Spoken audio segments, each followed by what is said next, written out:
going on, man? It's Vash, and I'm about to do this review of episodes 1 through 11 of Boku, Dake, and Machi. I said I was going to do a series review leading up to the last episode, and here it is. I'm going to do this shit. Like I said, specifically, I wanted to talk about episode 10, but I'm going to wait until I do this shit thoroughly. So, as of now, what I want to do is just go based on the plot, the characters, the music, the setting, and all that sort of stuff. Basic story, just give it, a review out of 10, all that sort of stuff. At the end, I'll give you my grade on it. So, starting off, it's great. Episode 1, amazing. Us getting the brief explanation of his revival power, us seeing that he can use it or whatever, but it's not totally up to him. Great. You know what I'm saying? That's an amazing power to have. The basic story, fucking great again. A great story. It's his mother was killed in the current, well, at this point, not current, the alternate timeline or whatever, and he's framed for the murder of his mother, so he has to go back 18 years, 19 years prior to the main storyline in order to prevent that from happening by saving a series of other motherfuckers who seem totally unrelated to his mother until you realize who the killer is, and that's why his mother was killed in his current / alternate timeline.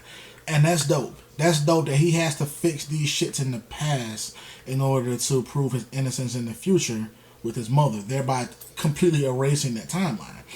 And it's also, as we watch the series, it's not just about him saving his mother. It's about him coming to terms with himself and getting a grip on himself as an adult in the future. Because in the future, he's not the best adult. You know what I mean? He's antisocial. He kind of just goes with the flow of shit. He doesn't... he seems like he's kind of distant for the most part. Even with his mom, he was distant with his mother when she showed up or whatever. He doesn't have decent relationships with other people. So him going back in the past, saving those friends, talking to people, actually helped him out on a personal level because it opened him up to be more social. It opened him up to explore the friendship that he didn't explore when he was a kid. Those friendships that he took for granted, he cherished those now because he knows the circumstances surrounding these kids and, what happened in the past and what eventually would happen in his future. So that's pretty dope. The music is fucking great. Just the intensity of the background stuff. Even the intro I fucking love. The outro always pisses me off because it always just pops up when it's a cliffhanger, so I'm like, fuck. But the intro done by Age of Conquer Generation fucking great. The background music is fucking great. The characters fucking great. Great characters. Side characters, his friends are fucking great. Kaio was interesting as fuck. I have never really seen an anime that, you know what I'm saying, that's this short, and they had interesting characters like that though, because Kaio's backstory, I was just kind of like, what the fuck is happening here? I really wanted to know specifically what was going on with her character, and to get the revelation that she was being abused at home, and that her mother, at one point we thought her mother might have been the one that accidentally killed her, but tagged her body along with the other deaths that had occurred in the neighborhood, and they just kind of forgot about that shit. So it was interesting to see. And then we got to deal with her mom actually being abused by the husband, and the mother told the daughter to leave, and because she left the husband, she started abusing her own daughter out of frustration. It's just like, what the fuck? And she has a boyfriend who just doesn't give a shit that she's beating the daughter. He's not saying shit, so he's a piece of shit too, and it's just fucking crazy. I mean, it was just insane. Her backstory was just insane, and I appreciated that shit, to see that. It was hurtful to see, because you don't want to think of a mother or any parent abusing their children. You don't want to think of that shit at all. But it gave depth to her character, and it also gave Sotaro, development. Because we never saw him emote for the most part, except for when his mother died. That was it. He was kind of detached for the most part. So when he finally got the revelation of what was happening to Kaio, and we also got the revelation of what was happening to Kaio, I was like, yo, that was fucking intense and crazy. And her mom's a fucking bitch, and fuck that hoe, man. Like, I was seriously like, man, fuck that bitch, man. Fuck her. You abusing your daughter? You know what I'm saying? It's wrong to do that shit anyway. It's wrong anyway to do that shit to anybody. But then we finally got your fucking reason, and that's it, man. Yo, fuck yourself, bitch. Fuck out of here with that shit. That shit pissed me off. And then episode by episode by episode by episode by episode, it was just great. The build up was fucking great. Everything was set up great. I loved it. I love this series. And this episode right now, that cliffhanger, bitch. Oh my god, we got one episode left, bitch. That cliffhanger just fucked me up, bitch. Great fucking episode, man. The mood of this episode was great. Seeing how dedicated his mom was to where she bought a machine to stimulate his muscles so that he wouldn't lose that. You know what I'm saying? In this 15-year coma. That shows the dedication and love that these characters have for one another and the depth of these characters, because that's not something that we often would get in a 13 or 12 or 12 episodes? A 12 episode anime. We wouldn't get that. Is it 12 or 13 episodes? Now I can't fucking remember. I think it's 12. I think it's 12 episodes. But we wouldn't get that in an anime that's this short. Which brings me to my next point, which I'm about to look up right now. I should have already pulled it up. I'm sorry I didn't. Anime News Network did a review of episode 10 of Erased, of Boku and Machi. I'm still wanting to pull it up. I have to find it. I'm sorry. I'm just gonna type it in, but they did a review. I'm trying to remember who did it because I want to say your fucking name. They did a review, and in this review of episode 10, they said that it was a D. They gave it a D. Basically saying that it was too cliche, too easy, that it was the teacher. That's kind of what they said. I don't want to give them the wrong quote. So that's why I'm looking for the article right now so I can actually give you guys the entire fucking thing. And when I saw that, I was just like, whoa, what the fuck? Like, yeah, it was, okay, here it is. Here we go. It was written by Nick Creamer. A D- was what was given.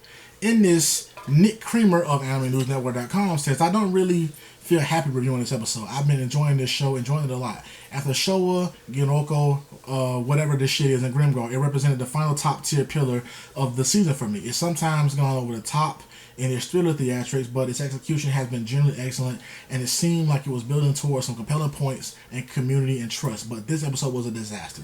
It was a disaster that's been a long time coming in retrospect.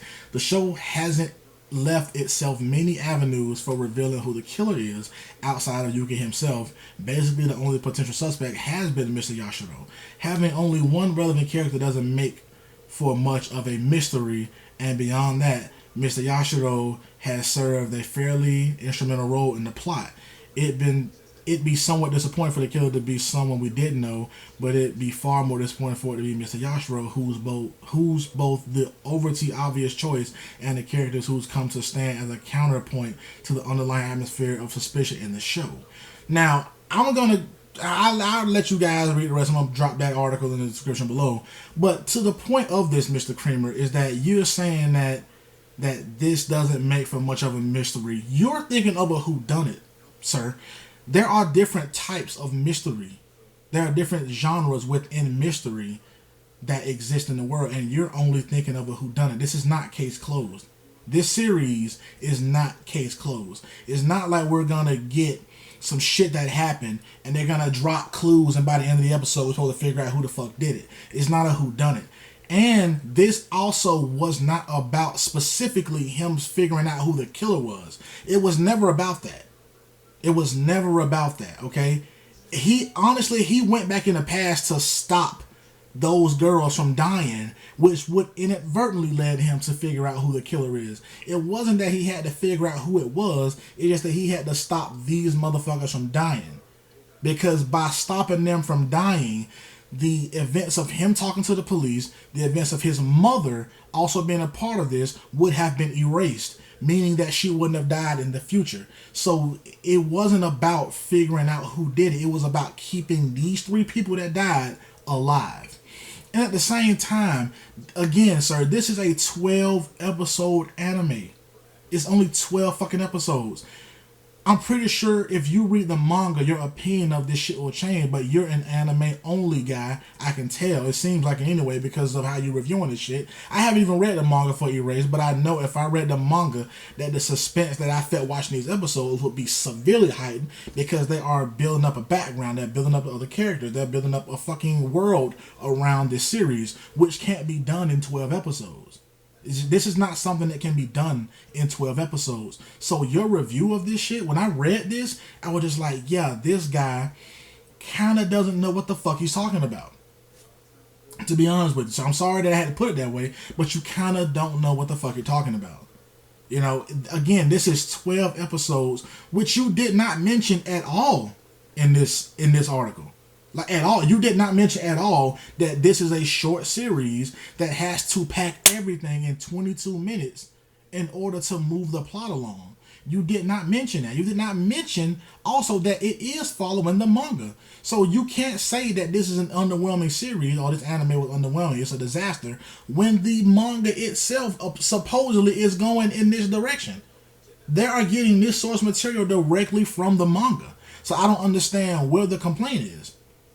I can't really understand where your complaint is because, like you said, if it had been someone else, that would have been disappointing. Or would it have been? Because the point of it was not to figure out the identity of the killer. It was to stop people from dying. The killer's identity was actually less important until it turns out that he had met this motherfucker before. When it was revealed that he had met him before, when it was revealed that this was someone from his past, when that news reporter said, yeah, this is someone who we've met, then I was like, okay, now we need to know who the fuck it is. Now it's interesting. Now we give a fuck about the killer's identity. But before that, it was not about the killer's identity. I have to keep saying that. It was about stopping people from dying, and you seem to fail to realize that, Mr. Creamer. You failed to realize that shit. You know what I'm saying? That this was about people, like, stopping people from dying. I know because of the way that the show went, you would have thought that it was just a whodunit, but this is not a whodunit. This is not Sherlock Holmes. This is not Case Closed. You see what I'm saying? When I read this article, I was just like, well, I really got to respond to this shit.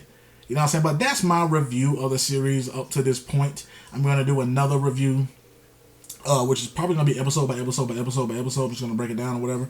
But let me know what you guys think about the shit, man. Did you enjoy this review that I did / rants that I did about Nick Creamer? Let me know if you enjoyed the shit, man. VashTheKyd.